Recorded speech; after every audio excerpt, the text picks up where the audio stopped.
Welcome to this episode of Ink It Up with Jessica TV. I'm Jessica Taylor, and in this episode I'm going to show you how to color in a stamped image with a blender pen and ink pads. So to start off, I stamped my image from the Indescribable Gift stamp set in soft suede ink on a piece of Whisper White cardstock.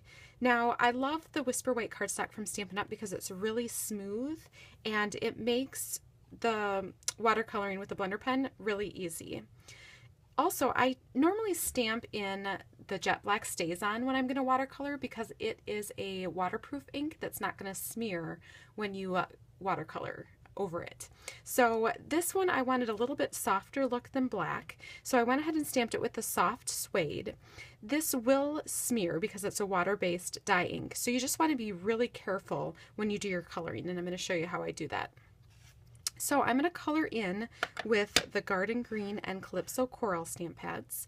I'm going to start with Calypso Coral for my flowers, and what I'm going to do is just squeeze my ink pad while it's closed so that the lid is hitting the ink pad.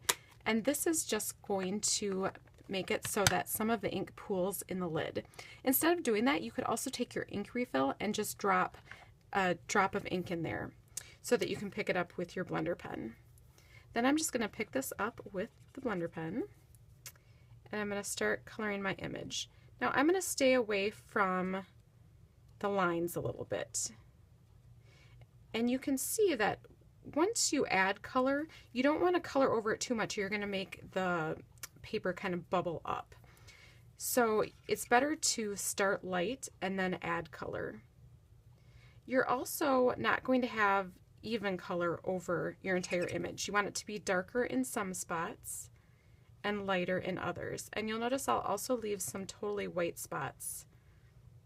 And I am not an expert watercolor by any means, but I know that when you're painting watercolors, you also leave some of those white spots, kind of like reflections where the light reflects.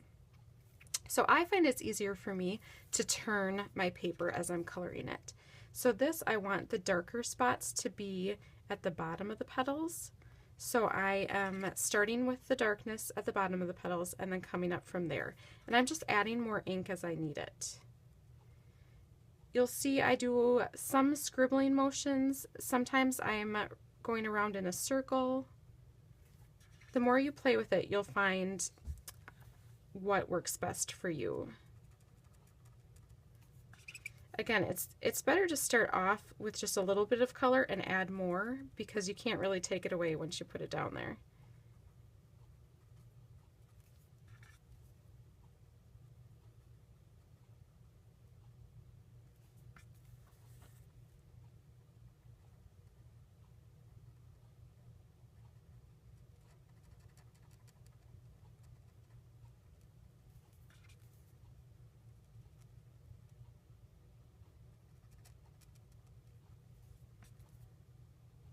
Sometimes you might come over and lay more color over what you've already colored if you want it to be darker. And you're just going to keep turning that and coloring in all of the flowers. Now when you're done with a color, or you want to take a break and go to a different color, what you're going to do is take your blender pen and just take a scratch piece of paper and rub your blender pen on it until it's clear. Then when you have it clear, you can go on to your next color. So for this one, again, I'm going to squeeze it down, open that back up, and then pick up some of the ink to color the leaves. Now in this one I found that sometimes I couldn't tell what was flower and what was a leaf.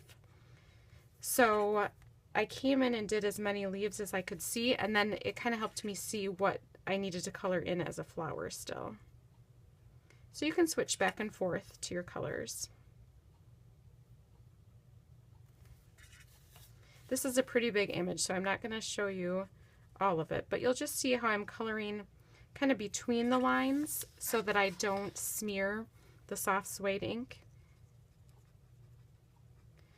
Also, when you look at this up close, it doesn't really look that nice. What you want to do is kind of step back and take a look at it from, not too far, but take a look at it from this distance so that you get the overall effect, because it's going to look different overall than if you're closely looking in and saying, oh, that's not fully colored.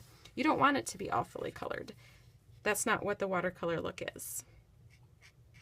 So I hope that this has helped you to know how to watercolor with the blender pen, and that you will give it a try yourself.